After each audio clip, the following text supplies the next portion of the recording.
Hi everybody, yet another good day to you all. And this is Narayan S from CSE Department Phase 2.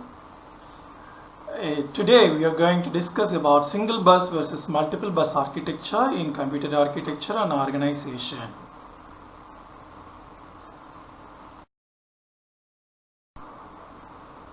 What you see in this diagram is single bus structure. The single bus structure is also known as system bus structure. You could see input devices, output devices, memory unit, processor, and a single bus connecting all them together. This is what you could see in the diagram. So the diagram includes input devices. Input come from the external, so the arrow mark looking downward, and from the bus the output move towards the output devices, so the arrow mark is up. Memory is bidirectional, that the bus can read memory data or write data into a memory, so it's bidirectional. Similarly, processor can give instruction to the bus. Similarly, control unit can give control signal to the processor through bus. So the processor arrow mark is also bidirectional. Clear about the diagram? Single bus structure. The address bus, data bus, and control bus are shown by single bus called system bus. Such interconnection bus structure is called single bus structure. In a previous diagram, that's what we abstractly mentioned. So address bus, when we are placing the address location of memory unit, that time the system bus will serve like a address bus. When we place the data item into the bus to read into or to read from or write into the memory, that time it will become a data bus. And control bus, as I already told you, when arithmetic and logic unit and is controlled by the control signals, then any output devices, input output devices, all those things are controlled by the control signals, are placed in the bus. That time it will become the control bus. So the same system bus will behave like an address bus, data bus, and control bus. Okay, in a single bus structure, all units are connected to common bus called system bus. Common in the sense shared, okay, it's a shared bus. So single bus structure can also be remembered as shared bus architecture, okay, as shared bus structure. Advantage is low cost and its flexibility for attaching peripheral devices. Low cost, single bus. Now we are having USB port. In the USB port, in a single USB port, okay, we can attach a web camera, we can attach a USB keyboard, we can attach a USB mouse.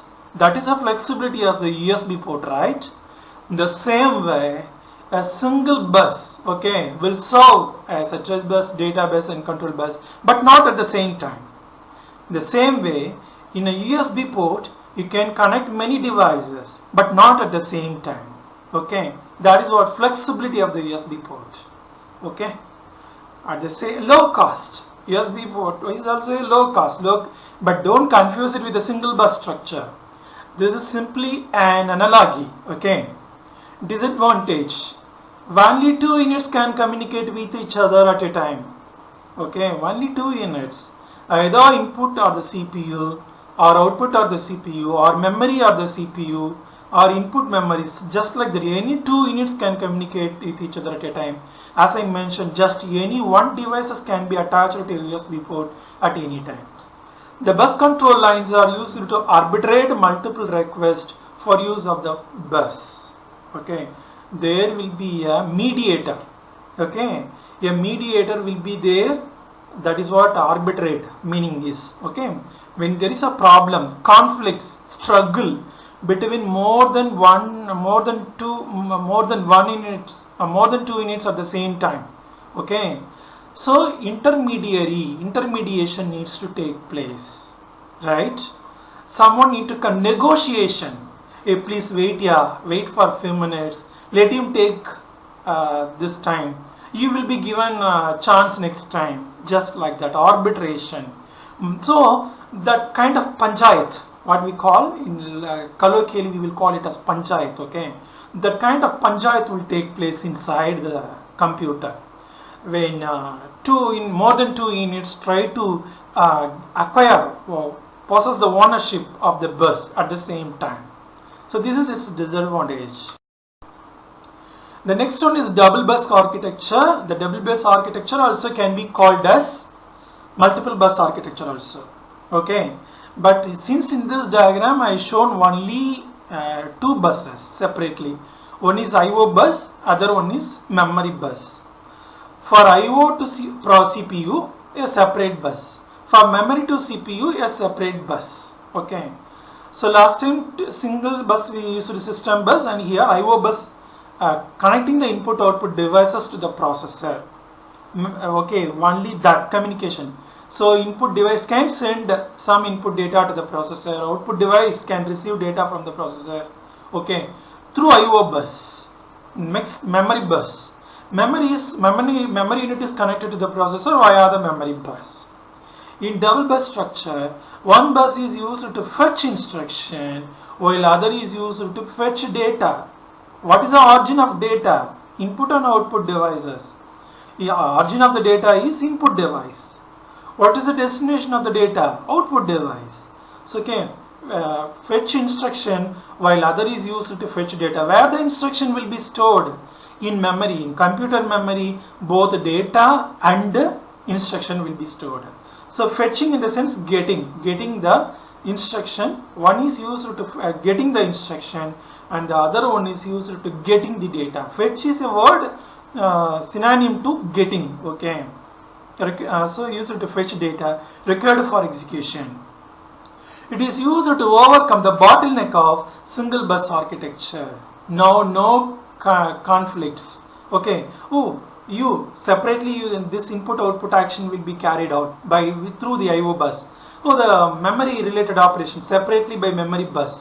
The processor now interleaved between the IO bus and the memory bus. Now it is capable of actually taking care of the IO bus as well as the memory bus in an alternative manner. That is what called as interleaving, okay? So the performance of computer systems suffers when large numbers of devices are connected to the bus in single bus architecture. So the reasons are, when more devices are connected to the common bus, we need to share the bus amongst these devices. The sharing mechanism coordinates the use of bus to different devices. But the coordination requires finite time called propagation delay. These delay affect the performance of the computer system, okay? So okay, that panchayat I told in the previous slide, that will take some time. Whether the user is interested in those panchayat which is taking place inside? No. He will complain about the speed of the computer then, okay? That is why single bus structure is not preferred. The panchayat is not a matter. All the user want is the execution and the immediate output, okay? So that is one reason we are going for multiple bus structure. The next one is, when the aggregate data transfer demand approaches the capacity of the bus may become a bottleneck. In such situation, we have to increase the data rate of the bus, or we have to use wider bus. This is what we have seen earlier. The bottleneck problem was resolved. The need for high-speed shared bus is impractical to satisfy with a single bus. Thus, most computer systems use the multiple buses. These buses have the hierarchical structure, okay? So that is what we need to know, right? So which one is the very best? Best structure is what? Multiple bus structure only, okay? Though it add a little cost and okay, not little more flexible, multiple bus structure is preferable for the end user as it is speed, as it improves the speed, okay? Thank you. Take care. Bye. We will meet next time.